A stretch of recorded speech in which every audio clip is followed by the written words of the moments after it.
Okay, give me a minute to get set up here, and we'll go ahead and get started. Okay, hello everyone. My name is Eric Jordan Phillips.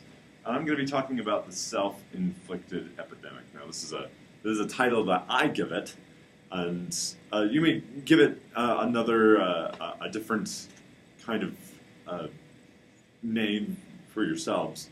But for me, it's tapping in how we talk to ourselves, how we treat ourselves as human beings. I'm sure many of you have noticed that this epidemic, it's not a physical epidemic. Well, so while there are medicines for physical ailments, there are very few to cure a wounded soul or poisoned mind. When I say that, I mean that there's this small epidemic that we have as a society that really brings us to start to think negatively of ourselves. It starts in our minds, it can work our way down into our hearts, it could start making us define ourselves by a certain way, and that's a really difficult thing to have to deal with. Now the problem is, if we're too careful, we can actually end up destroy ourselves by trying to redeem ourselves. And the reason for this is a lot of us are, at least for me, we end up being a little too modest.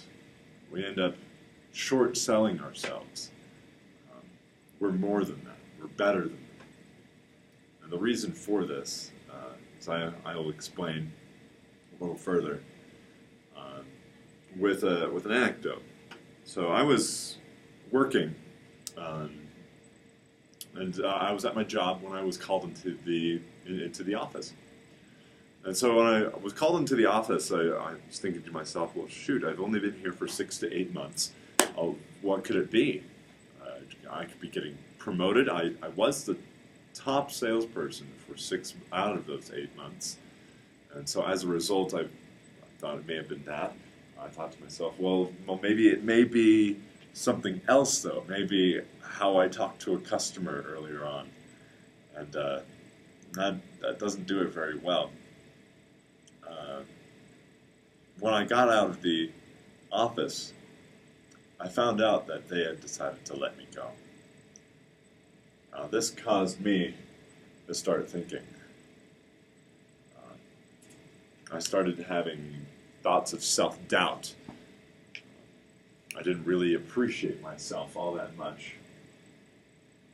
And so as a result, I started to identify myself as something less than I actually was.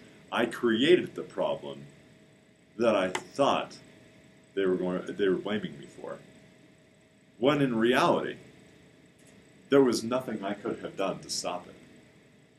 It was completely outside of my control, and it wasn't me who got myself laid off. In fact, it was a combination of company politics and a poor economic situation that past season. So, we often fool ourselves into thinking negatively of ourselves. So, in an attempt to find meaning in the bad things that happen in our lives, we first find reasons to blame ourselves. We say, well, our decisions determine our destiny, right? So it must have been something I did for this bad thing to happen to me. Secondly, we construct false realities to distract us. Oftentimes this can take the form of video games or any sort of thing that we use to distract us from the reality that actually is. And the problem is, when we start living in that reality, it can take over our reality. Which means, if you construct a reality where you actually do have that problem that you fictitiously created for yourself, you can end up making that a reality. Thankfully, the opposite is also true. Now, we also make deals with ourselves to help us feel okay. Now, what this means is this is part of the grieving process. When we grieve, we are deal making. We say, hey, I'll give you this in order so I can have this. And that's not very great. In fact, it's delaying what's really there. We need to make sure that we are actually healing.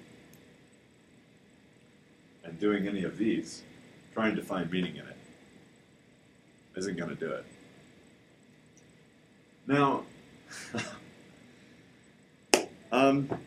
don't take yourself so seriously. There's enough things to be serious in that. Life is too serious to be taken seriously. So as a result, what I need you all to understand is that we as people, when we face ourselves in we run against something like a detour in our lives. What do we do when we face that detour? A detour tells us, no, you can't go this way. You can't make it to your destination. That's what a negative person would think. However, a positive person would think, oh, there's a detour here. But it will lead me to where I need to go. Detours are not there to prevent us from our progress. They are there to help us get where we are going. So, our mistakes don't define us as much as we may think that they do. For example, this is me while I'm on my mission, and I ended up backing straight out into a ditch.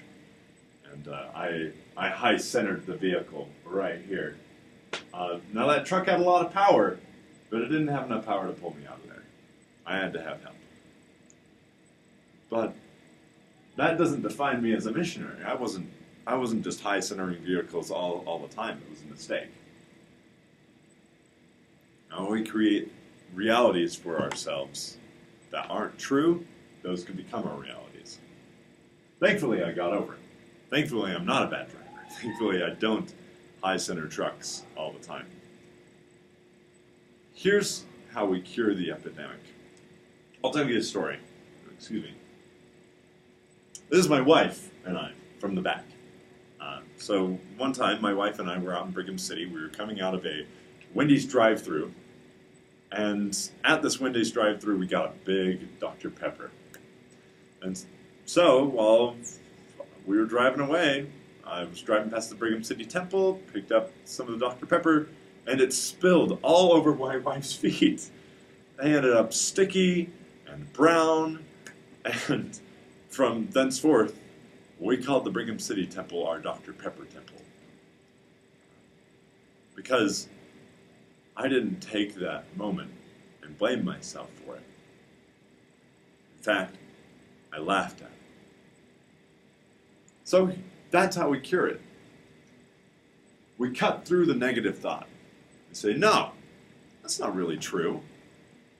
Our negative thoughts don't actually define us. Our mistakes don't do that. Secondly, we admit the mistake.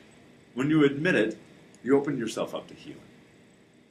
When you admit it, you say, okay, well, look, I was wrong, and it may be unintentional. But that doesn't mean that I can't become better. That doesn't mean that I'll keep making that same mistake. Thirdly, we detour with positive thinking. Just like earlier when we encounter a roadblock and we find a detour, we find ourselves thinking, ugh, man, not again. I have to go around to get to where I want to go. But detours aren't there for that purpose. They're not there to hinder you. They're there to help you. Thirdly, you can see your room for growth. When we make mistakes, we outline our future potential. True, there are a lot of whiz kids out there who, like my wife, she passed the ACT, and as a result, she didn't have to take a few of these other tests for proficiency. Did she get those right? Yeah, absolutely. Does that mean she'll always get them right? Not necessarily. But when we get something wrong the first time around, we outline our future growth. Our learning for the future is expanding. We actually see what we don't know. We actually see what we can improve on. We are given a gift. And this gift is the ability to think of ourselves as still growing, still there. To conclude, I'd like to talk a little bit about an experience from Heber J. Grant, and I hope you would forgive me for reading this part. In his words, he said, "I learned to sweep, wash, wipe, and wipe the dishes, but I did little stone throwing and little indulging in those sports which are interesting and attractive to boys, which help develop their physical frames. Therefore, when I joined a baseball club, the boys of my own age were playing in the first third. The younger boys were playing in the second, and those still younger than me were playing in the third. That's where I played. My physical strength was such that I couldn't throw a ball from one base to the other. And my physical frame was in such a way that I couldn't run or bat well. So when I picked up the ball, the boys mockingly jeered, 'Throw it here, sissy.' So much fun was engendered on my account by my youthful companions that I solemnly vowed that I would play baseball in the 9 that would win the championship of the territory of Utah. My mother was keeping boarders at the time for a living, and so I would find those boarders and shine their shoes for a dime until I saved up $1. And I invested that dollar into a baseball. I threw it over and over into the side of Edwin D. Woolley's barn, which caused him to refer to me as the laziest boy in the 13th Ward. I would go to sleep each night with a sore and aching arm, so sore that I hardly slept.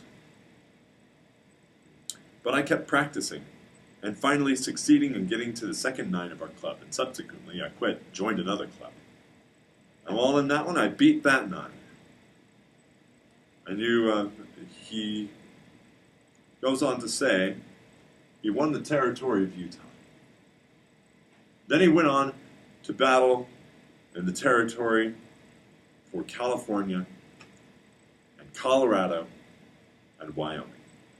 Having thus made good the promise I made to myself, I retired from the baseball arena. If we, like President Grant, choose something to improve on and never let ourselves get hung up on our inadequacies, we can find ourselves at where we promise ourselves to be. So treat yourselves nicely.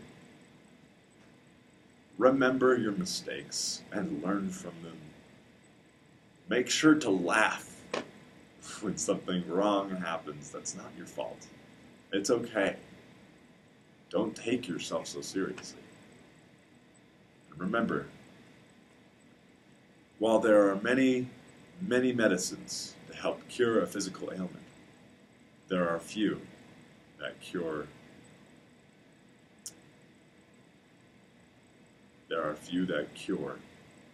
the wounded soul.